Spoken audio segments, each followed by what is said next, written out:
Let me tell you a secret. Someone disrespects you in front of other people. The room suddenly becomes quiet. A few people look away. Someone may even laugh. Your heart starts beating faster. Your mind goes blank. And in that moment, you feel trapped between two terrible choices. Stay silent, and you worry that everyone will think you are weak. Fight back, and you may lose control in front of the entire room. But there is a third option. It is calm, direct, and powerful. It does not require an insult. It does not require a clever comeback. It only requires 3 words. Those 3 words are, "That's not acceptable." But do not rush to use them yet, because the words themselves are only half of the strategy. If you say them with the wrong tone, explain too much afterward, or allow the other person to drag you into an argument, you will weaken their effect. In this video, you are going to learn why these 3 words work, exactly how to say them, and what to do when the other person tries to laugh, attack, or manipulate their way out of the situation. Public disrespect hurts differently from private disrespect. When someone insults you in private, you only have to deal with that person. But when they insult you in front of other people, your brain becomes obsessed with the audience. You start wondering, do they think I am weak? Should I defend myself? What if I say something stupid? What if everyone agrees with them? That pressure is exactly what the disrespectful person is using against you. They are not simply speaking to you. They are performing for the room. They may be trying to look funny, powerful, intelligent, or dominant by placing you beneath them. And because you feel watched, you are more likely to make one of 3 mistakes. You laugh nervously. You begin explaining yourself. Or you explode. Nervous laughter tells them that they can cross your boundary without consequences. Over-explaining makes it look as though they have the authority to judge you, and you must prove your innocence. Exploding gives them the perfect escape. They step back, smile, and say, "Relax. I was only joking." Now they appear calm while you appear emotional. That is the trap. Have you ever laughed at a disrespectful comment just to avoid making the situation uncomfortable? Comment Y for yes or N for no. The better response is not louder. It is clearer.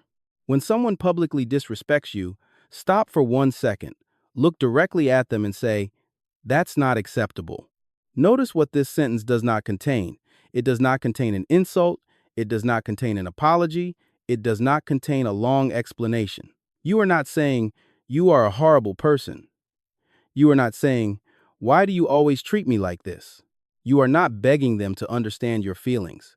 You are identifying the behavior and rejecting it. That points directly to what just happened, not removes any ambiguity. Acceptable establishes a standard.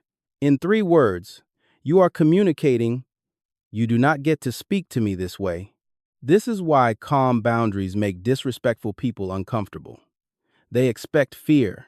They expect anger. They expect you to defend yourself. They expect you to lose control so they can pretend that you are the problem. What they do not expect is calm certainty. And calm certainty is extremely difficult to manipulate. However, the power is not only in the words, the power is in how you deliver them. First, stop moving. Do not touch your face nervously. Do not look down at the floor. Do not smile to make the moment less uncomfortable. Do not laugh to protect the other person from the consequences of their own behavior. Turn toward them. Make natural eye contact. Pause for 1 second. Then say in a steady voice, "That's not acceptable." Do not shout. Shouting tells them that they have entered your emotions. Do not whisper. Whispering makes the boundary sound like a request. Use the same tone you would use when stating a simple fact. "The door is closed. The meeting starts at 9. That's not acceptable." Then stop speaking. This is the part most people destroy. They state a boundary and immediately begin weakening it. "That's not acceptable, but maybe I am being too sensitive." "That's not acceptable because I have had a difficult week." "That's not acceptable, although I know you probably did not mean it." No, stop explaining. The more you explain, the more material you give them to attack. A boundary does not become stronger because you defend it for 5 minutes. It becomes stronger when you state it clearly and refuse to negotiate your dignity. Do you believe silence after setting a boundary is more powerful than arguing? Comment Y or N. After you say, "That's not acceptable," the other person will usually react in one of three ways. The first reaction is retreat. They may say, "Okay, calm down," or "I did not mean it like that," or "I was only joking." Do not debate whether it was a joke. A joke does not automatically become harmless because the person who told it refuses to accept responsibility. You can calmly say, "Then don't repeat it." That is enough. Do not give them a speech. Do not try to force an apology. Your job is not to control their character. Your job is to make your standard clear. The second reaction is escalation. They may attack harder. They may say, "You are too sensitive. Everyone knows I am right." Or, "Look at you getting emotional." This is a manipulation tactic. They are trying to move the conversation away from their behavior and toward your reaction. Do not follow them into that trap. Say, "You heard me?" Then disengage. You do not need to convince a disrespectful person that you deserve respect. The more you try to convince them, the more power you give them. You are not asking for permission. You are informing them of the boundary. The third reaction is false confusion. They may ask, "What exactly did I do? Why is that unacceptable?" Or, "What are you talking about?" Sometimes that question is sincere, but often it is designed to pull you into a long argument where every detail can be denied, twisted, or mocked. Give them one clear sentence. "Commenting on my personal life in front of everyone is inappropriate." Or, "Speaking to me like that in front of the team is disrespectful." Then stop. One explanation is clarity. 10 explanations are negotiation. Let us look at how this works in real situations. Imagine you are in a meeting and a coworker says, "Maybe we should let someone competent handle this." Most people will either laugh nervously or immediately begin defending their work. They will list their experience, explain their decisions, and try to prove that they are capable. But the moment they do that, they accept the coworker's frame. They are now on trial. Instead, look at the person and say, "That's not acceptable."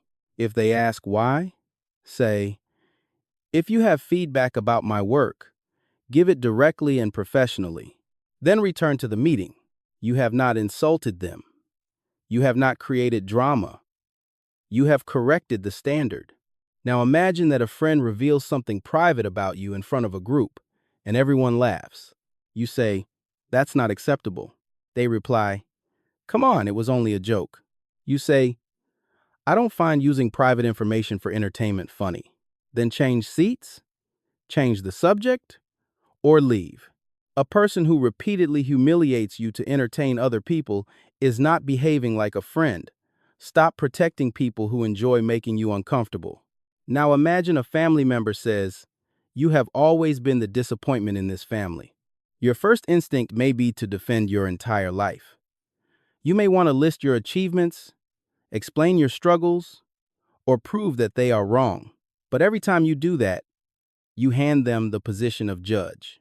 Instead, say, "That's not acceptable."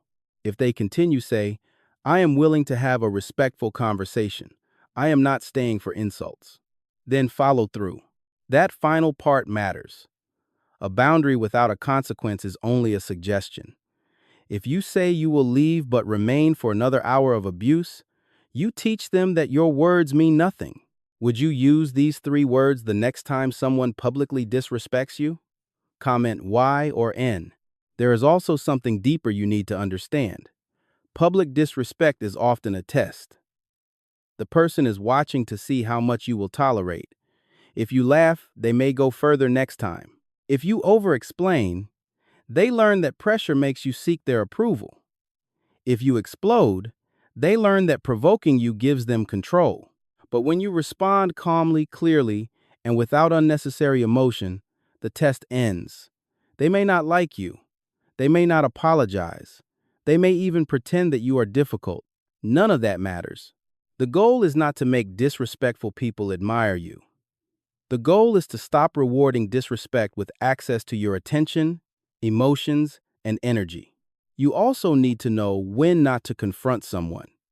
If the person is intoxicated, violent, carrying a weapon, or behaving unpredictably, your priority is not proving confidence.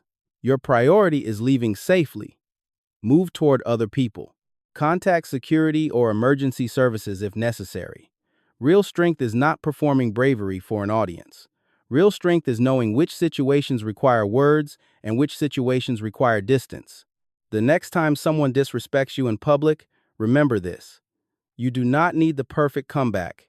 You do not need to humiliate them. You do not need to win the room. You do not need to prove your worth to people who are watching.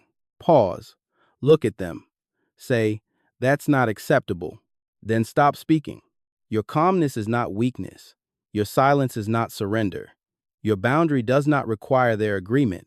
People learn how to treat you by watching what you tolerate, what you challenge, and what you are willing to walk away from. The moment you stop defending your dignity and start enforcing it, the entire balance of power changes. They can no longer embarrass you into silence. They can no longer provoke you into losing control. They can no longer force you to explain why you deserve basic respect. You are not trying to control them. You are showing them that they cannot control you. And sometimes, the strongest response in the room is only 3 words. That's not acceptable.